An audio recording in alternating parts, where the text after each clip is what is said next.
भारत ने पाकिस्तान के 9 आतंकी ठिकानों पर हमला किया और भारत की ओर से पाकिस्तान पर एयर स्ट्राइक की गई, जिसमें कई आतंकियों को उनके अंजाम तक पहुंचा दिया गया। कई आतंकियों के मारे जाने की खबर, और भारत की इस कार्रवाई को ऑपरेशन सिंदूर नाम दिया गया था। और ऑपरेशन सिंदूर को लेकर भारतीय सेना की ओर से जो प्रेस ब्रीफिंग दी गई, उसमें 2 महिला अधिकारी शामिल थीं जो इस वक्त इंटरनेट पर छाई हुई हैं, और अब लोग उनके बारे में जानना चाह रहे हैं। तो जिन्हें नहीं पता उन्हें इस वीडियो के अंत तक बताएंगे आखिर कौन है इसमें सोफिया कुरैशी और कौन है विंग कमांडर सिंह, और व्योमिका सिंह के बारे में भी बताएंगे। दरअसल एक नाम है सोफिया कुरैशी का, तो दूसरा नाम है व्योमिका सिंह का। सोफिया कुरैशी इंडियन आर्मी में लेफ्टिनेंट कर्नल के पद पर हैं और व्योमिका सिंह इंडियन एयरफोर्स में विंग कमांडर हैं। आइए पहले आपको बताते हैं सोफिया कुरैशी के बारे में।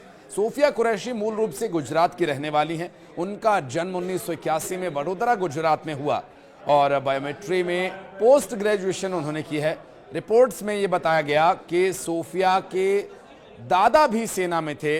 उनके पिता ने भी कुछ वर्षों तक सेना में धार्मिक शिक्षक के रूप में सेवाएं दी थी। एक अन्य रिपोर्ट में यह बताया गया कि सोफिया का विवाह मैकेनाइज्ड इन्फेंट्री के एक सेना के अधिकारी मेजर ताजुद्दीन कुरैशी के साथ हुआ और उनका एक बेटा समीर कुरैशी है। भारतीय सेना में सोफिया की एंट्री साल 1999 में हुई और उन्होंने 1999 में चेन्नई स्थित ऑफिसर्स ट्रेनिंग एकेडमी से प्रशिक्षण प्राप्त किया। इसके बाद सोफिया ने सेना में लेफ्टिनेंट के रूप में कमीशन प्राप्त किया और साल 2006 में सोफिया ने कांगो में संयुक्त राष्ट्र शांति स्थापना मिशन में सैन्य पर्यवेक्षक के रूप में सेवा भी दी। वो 2010 में शांति स्थापना अभियानों से जुड़ी रही। पंजाब सीमा पर ऑपरेशन पराक्रम के दौरान उनकी सेवा के लिए उन्हें general officer commanding in chief यानी GOC इन सी यानी प्रशंसा पत्र भी दिया जा चुका है। और तब पूर्व भारत में जो बाढ़ राहत कार्यों के दौरान उनके उत्कृष्ट कार्य के लिए उन्हें सिग्नल ऑफिसर इन चीफ का प्रशंसा पत्र भी मिला था। उन्हें फोर्स कमांडर की सराहना भी मिली और लेफ्टिनेंट कर्नल सोफिया कुरैशी उस समय भी सुर्खियों में आई थी जब उन्होंने एक बहुराष्ट्रीय सैन्य अभ्यास में भारतीय दल की अगुवाई की थी। तब भी वो इसी तरह भारत की सेना का नेतृत्व कर रही थी और तब वो ऐसा करने वाली पहली भारतीय महिला अधिकारी बन गई थी। और इस अभ्यास का नाम एक्सरसाइज फॉर 18 नाम दिया गया था, जो भारत की ओर से आयोजित उस समय का सबसे बड़ा विदेशी सैन्य अभ्यास था। लेफ्टिनेंट कर्नल सोफिया कुरैशी इस अभ्यास में भाग लेने वाले 18 दलों में एकमात्र महिला अधिकारी थी और भारतीय दल में कुल 40 सदस्य थे उस वक्त, और उस समय भारतीय सेना के सिग्नल कोर के अधिकारी भी वो थी। अब बात करेंगे विंग कमांडर व्योमिका सिंह की।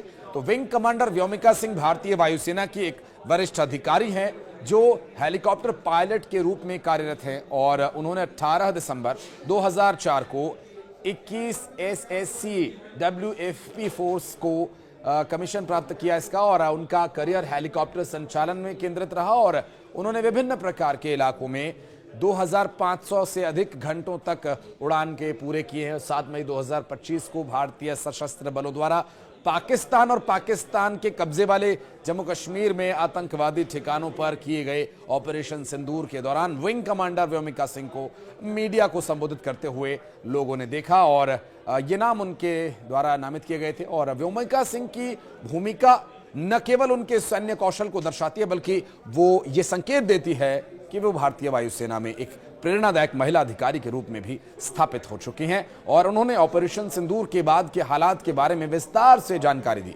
इस प्रेस कॉन्फ्रेंस में सबसे पहले एयर स्ट्राइक के लिए जो 2 मिनट का एक डॉक्यूमेंट्री वीडियो था वो प्ले किया गया, जिसमें साल 2000, 2001, 2008, 2016, 2019, 2025 के उन आतंकवादी हमलों का जिक्र किया गया जिसमें भारत ने 350 से ज्यादा सिविलियंस को खोया था और कई हजार लोगों के घायल होने की उसमें जानकारी दी गई।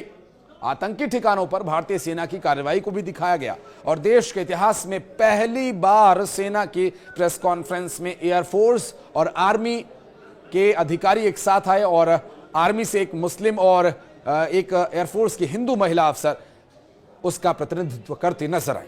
आर्मी के कर्नल सूफिया कुरैशी और एयरफोर्स से विंग कमांडर व्योमिका सिंह ने ऑपरेशन के बारे में जानकारी दी। और पहलगाम में धर्म पूछकर मारने वाले आतंकवादियों को इस प्रेस कॉन्फ्रेंस से भारत ने एक बहुत बड़ा संदेश दिया है।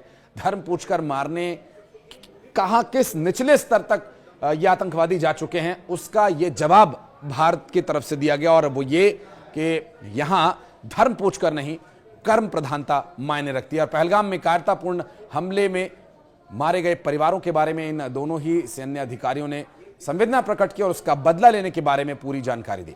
इसमें परिवार के सामने लोगों की हत्या किए जाने को कायरतापूर्ण बताया और लोगों को सिर में गोली मारी गई बचे हुए लोगों से यह कहा गया कि वो इस हमले का ले जाकर संदेश अपने प्रधानमंत्री को दें। और यह हमला जम्मू कश्मीर की अच्छी स्थिति को प्रभावित करने के इरादे से किया गया था। और इस पर विदेश सचिव विक्रम मिस्री ने भी जानकारी दी।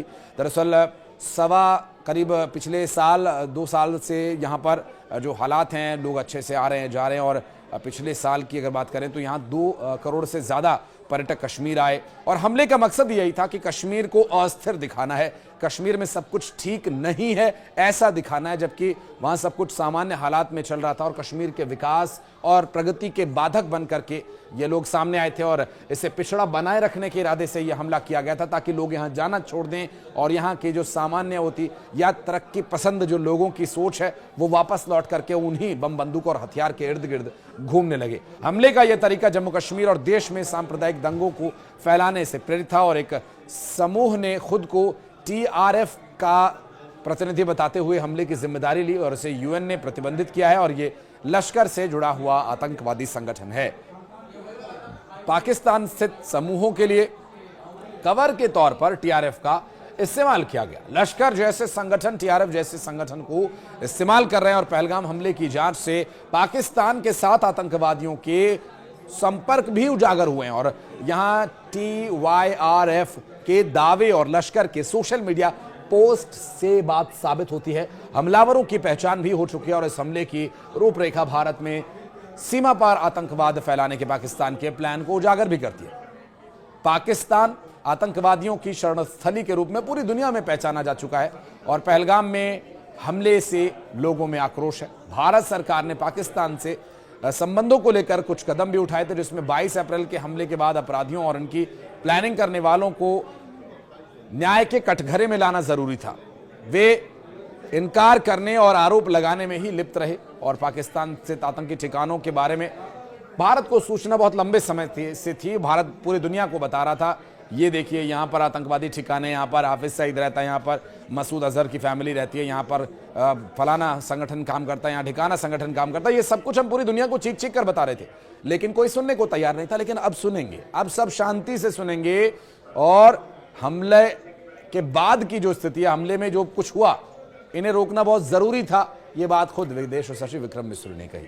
तो 2 सैन्य महिला कमांडर्स और महिला अधिकारी जो सेना में अपनी सेवाएं दे रही हैं और महिला सशक्तिकरण और हिंदू मुस्लिम की राजनीति से या तथाकथित सांप्रदायिक भावों से ऊपर उठ करके भारत काम कर रहा है। और पाकिस्तान कितना पिछड़ चुका है, आप इस बात से अंदाजा लगा सकते हैं कि उनके यहाँ के पले हुए उनकी नाजायज औलाद ने भारत में आकर के पहले धर्म पूछती हैं और फिर निहत्थे लोगों को गोली मार करके बड़ा अपने आप को गौरवान्वित महसूस करते हैं। बहरहाल इस पूरे मामले पर अगर आप कुछ कहना चाहते हैं तो कमेंट सेक्शन के नीचे जो आपके लिए दरवाजे खुले हुए हैं, जो इसमें आप कुछ कहना चाहें, अपनी प्रतिक्रिया देना चाहें, जरूर दीजिएगा। धन्यवाद।